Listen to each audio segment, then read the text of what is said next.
Good evening दोस्तों, मैं हूं दिनेश किवोरा। बहुत बहुत स्वागत है आपका वर्ल्ड न्यूज़ के इस प्रोग्राम के अंदर। दोस्तों, बात करेंगे कि गज़ा के अंदर हॉस्टेजेस की जो रिलीज़ थी वो स्टार्ट हो गई। खुशियां हैं, जहां 20-22 इजराइल के हॉस्टेजेस जो ज़िंदा थे उनको छोड़ने का प्रोसेस, और साथ में करीब 2000 पैलेस्टीनियन जो इजरायली जेलों में थे उनको छोड़ने का प्रोसेस।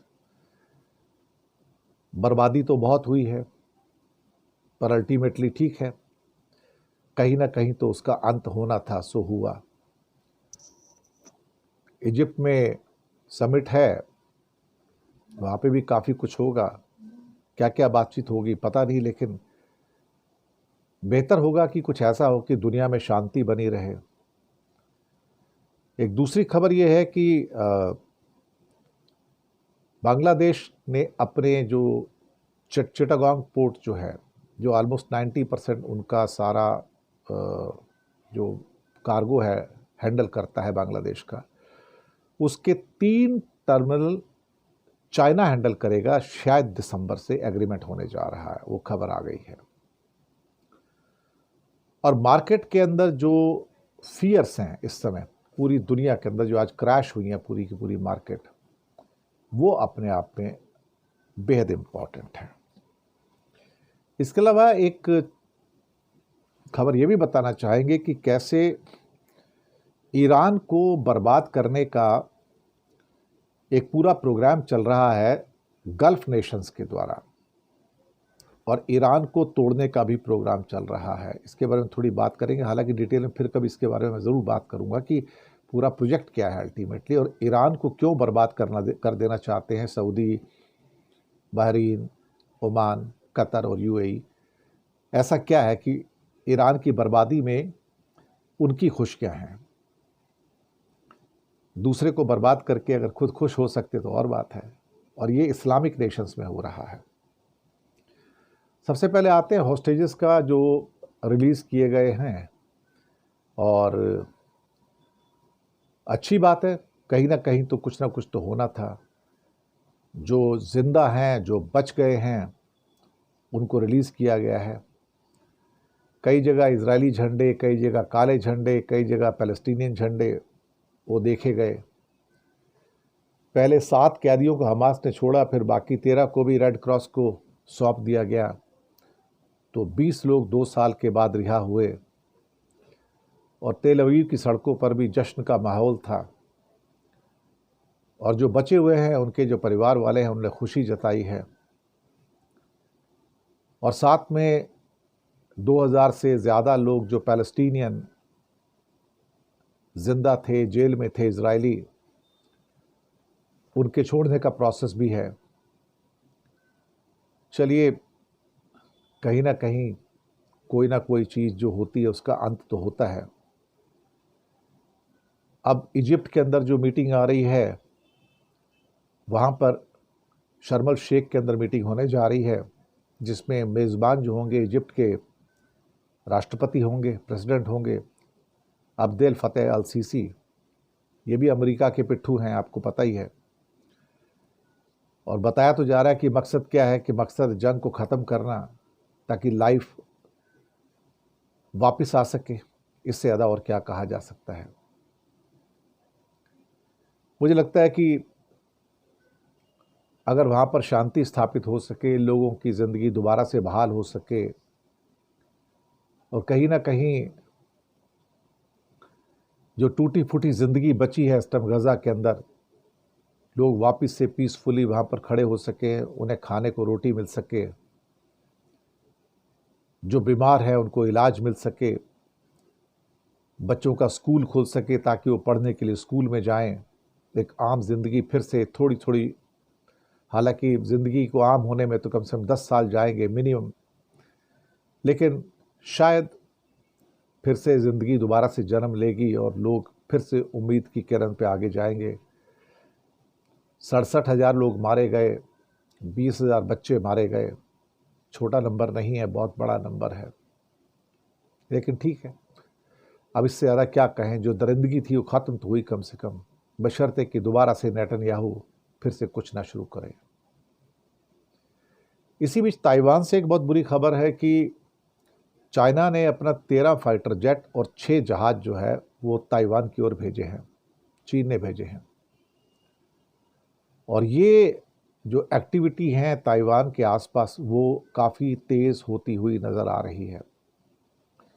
यानी कि जहां हमास और इजराइल का जंग तो ख़त्म हुआ, ऐसा लगता है कि खतरे के बादल अब ताइवान के ऊपर छाने शुरू हो गए हैं।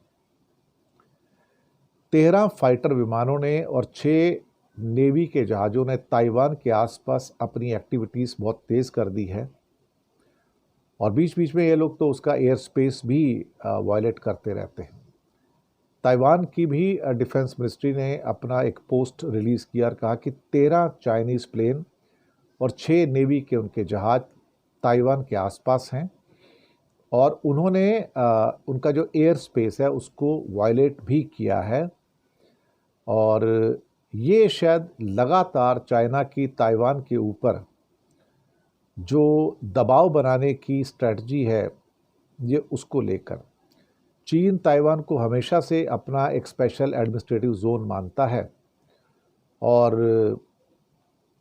कुछ ना कुछ हो ही जाएगा। मैं तो बहुत पहले से कहता आ रहा हूँ कि टाइम की बात है, वो टाइम के बारे में तो मुझे नहीं पता कब होगा। लेकिन एक बात तो बिल्कुल इस मामले में तय है कि ताइवान एक दिन वो हड़प कर चला जाएगा, वो छोड़ने वाला नहीं है, चाहे जो भी हो जाए अल्टीमेटली। तो ठीक है, अभी जो जाना है, जो होना है सो होना है, उसको अमेरिका भी नहीं रोक पाएगा अल्टीमेटली। लेकिन हाँ, उसके द्वारा जो एक जंग और पैदा होगी और वो जंग हो सकता है कि फिर बहुत एक्सप्लोजिव हो जाए, पूरी दुनिया उसमें भस्म होती नज़र आए और कहीं अमेरिका ने उसको अपनी साख की लड़ाई मान ली कि हाँ ये मेरे खिलाफ ही है, तो फिर अमेरिका और चीन की जो आपस में फिर डायरेक्ट जो जंग होगी उसका अंजाम अल्टीमेटली बुरा ही होगा। उसके बाद अच्छा तो नहीं होगा। और बुरा किसके लिए होगा? इंसानियत के लिए बुरा होगा। लाखों लोग मरेंगे, जैसे कि अभी यूक्रेन युद्ध में जो ऑफिशियल फिगर्स भी कुछ आसपास हैं, हालांकि रशिया मानता नहीं, कि 11 लाख रशियन फौजी मारे जा चुके हैं अब तक 3 साल में, 3.5 साल में यूक्रेन में। तो आप सोच सकते हो कि जब लंबी जंग चलेगी तो लाखों लोग नहीं, मिलियंस ऑफ लोग मरेंगे। कत्ल किसका होता है? कत्ल तो इंसानियत का होता है ना।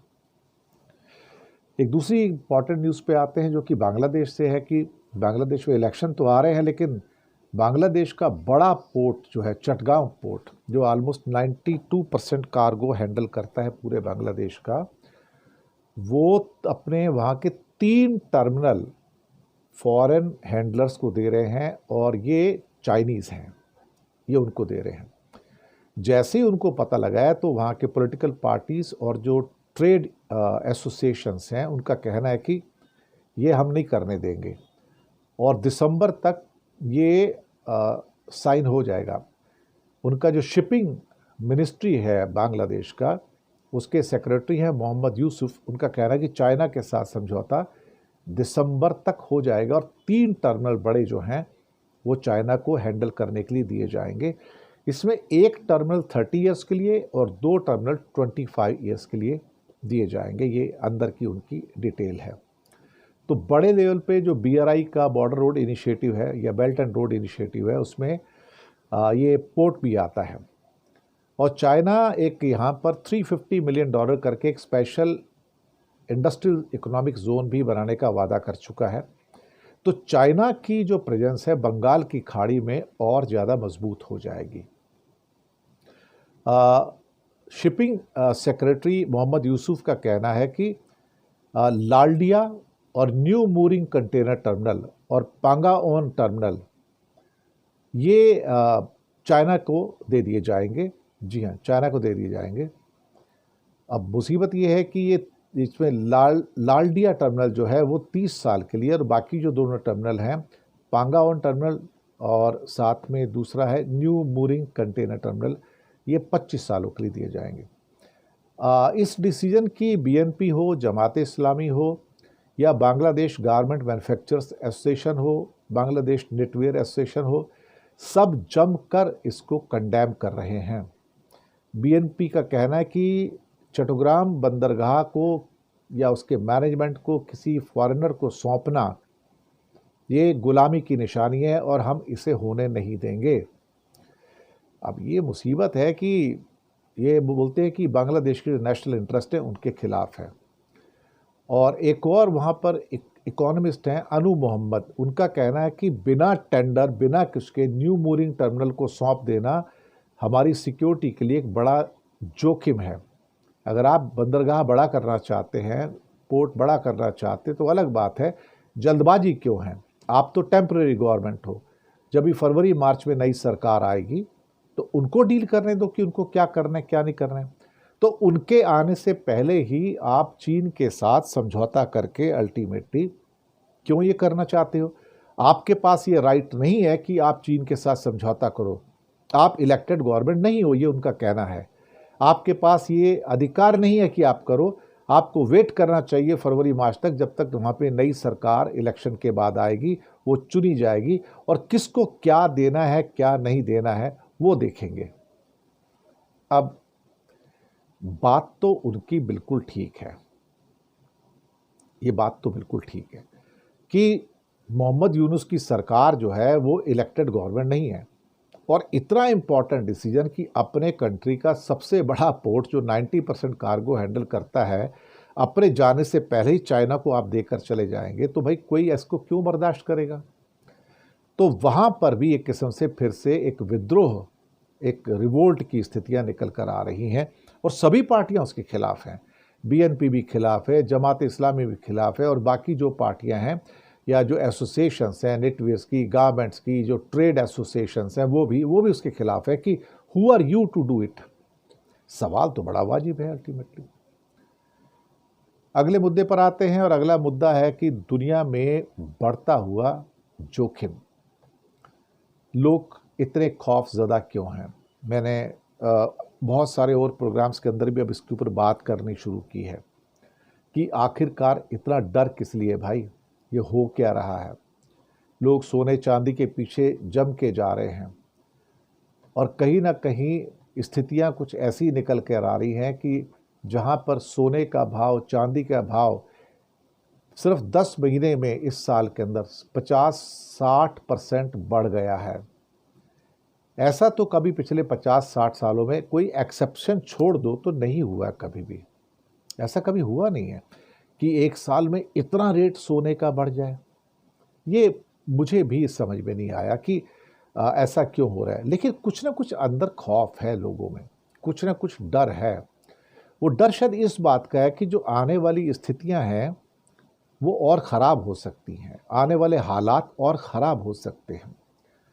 और जिस ढंग से पूरी दुनिया में वायलेंस बढ़ रही है, ताइवान का मसला आ सकता है, यूक्रेन का मसला सॉल्व नहीं हुआ है, इसके अलावा अफ़गानिस्तान पाकिस्तान का मसला भी फिर से थोड़ा बहुत गर्माहट में है, वहाँ भी कुछ ना कुछ हिंसा हो रही है, ईरान का मसला सॉल्व नहीं हुआ है और ईरान और इजराइल के बीच में फिर से जंग हो सकती, जो मैं लगातार कह रहा हूँ कि गजा शांत हुआ तो क्या नेतन्याहू चुप बैठेगा क्या? तो हो सकता है फिर वो तैयारी करेगा और एक आध महीने में, इस साल के एंड से पहले। और मैं लगातार खबरें दे रहा हूँ कि भाई ईरान के ऊपर ये लोग अटैक कर सकते हैं और ईरान को अटैक करने के पीछे सारे के सारे जो अरब कंट्री है ना, ये गल्फ नेशंस हैं, ये ईरान को बर्बाद कर देना चाहते हैं। सच बात तो ये है, ईरान को तोड़ देना चाहते हैं, 2-3 हिस्सों में तोड़ देना चाहते हैं। उसका बहुत बड़ा कारण है कि ईरान दुनिया में तीसरे नंबर का ऐसा मुल्क है जिसके पास सबसे ज़्यादा गैस और सबसे ज़्यादा ऑयल है। और अगर उसका पूरा गैस और ऑयल मार्केट में आ जाता है ईरान का, तो फिर Saudi Arabia, UAE, Oman, Bahrain वगैरह की छुट्टी हो जाती है, इनका नुकसान हो जाता है। इसलिए सारे अमेरिका के पिट्ठू बने हुए हैं। है ना कमाल की बात कि ये सारे के सारे इस्लामिक नेशंस हैं और ये बर्बाद कर देना चाहते हैं कि इस्लामिक नेशन को। आप खुद सोचिएगा, ये सारे के सारे इस्लामिक नेशंस हैं, लेकिन ये सारे अमेरिका और इजराइल के पिट्ठू हैं। और ये इनकी जो गद्दारी है उसका एक अलग एपिसोड भी मैंने बताया, एक अलग एपिसोड में मैंने बात की है, उसको भी देखिएगा कि कैसे ये गद्दारी किया इन लोगों ने। 6 अरब देशों ने, जिसमें कि यूएई भी है, सऊदी भी है, कतार भी है, जिसमें आपका बहरीन भी है, इजिप्ट भी है, जॉर्डन भी है, और कैसे इन्होंने गद्दारी की है एक तरह से देखा जाए तो ईरान के साथ, और ये कैसे पैलेस्टाइन के साथ भी गद्दारी की, और कैसे ये इजराइल के साथ काम करते रहे इस वॉर में, ऊपर से कहते रहे कि हम कंडेम करते हैं जेनोसाइड के लिए, अंदर से इजराइल के साथ मिलिट्री कोऑपरेशन करते रहे। तो आप सोच सकते हो कि अरब देश अपने ही इस्लामिक ममालिक के खिलाफ गद्दारी का काम करते रहे। मुझे कुछ कहने की ज़रूरत नहीं है, और इनका मकसद अभी सिर्फ एक और एक है, और वही मकसद अमेरिका का भी है, इजराइल का भी है, ईरान को 4 टुकड़ों में या 3 टुकड़ों में तोड़ दिया जाए। जी हाँ, ईरान को 4 या 3 टुकड़ों में तोड़ दिया जाए, ताकि उसमें से कम 2 टुकड़े ऐसे हों जो हमेशा के लिए अमेरिका के गुलाम बन जाए। बहुत लंबी चौड़ी कहानी है साहब, ये कहानी एक दिन बताऊंगा बैठ के कि क्या असलियत क्या है। शुक्रिया आपका बहुत बहुत, और चैनल को सब्सक्राइब कीजिएगा, लिंक आगे भेजिए। हो सके तो छोटी छोटी आर्थिक मदद भी कर सकते हैं। नीचे हमने आपके लिए यूपीआई नंबर और बैंक अकाउंट नंबर भी दिया है, किसी एक को चुनकर छोटी सी मदद करेंगे तो अच्छी पत्रकारिता को आगे बढ़ाने में आप हमारे सहयोगी भी होंगे। तो हंसते रहिए, मुस्कुराते रहिए, मिलते हैं फिर बहुत जल्दी एक बार फिर से वर्ल्ड न्यूज़ के अंदर। तो thank you very much and good night.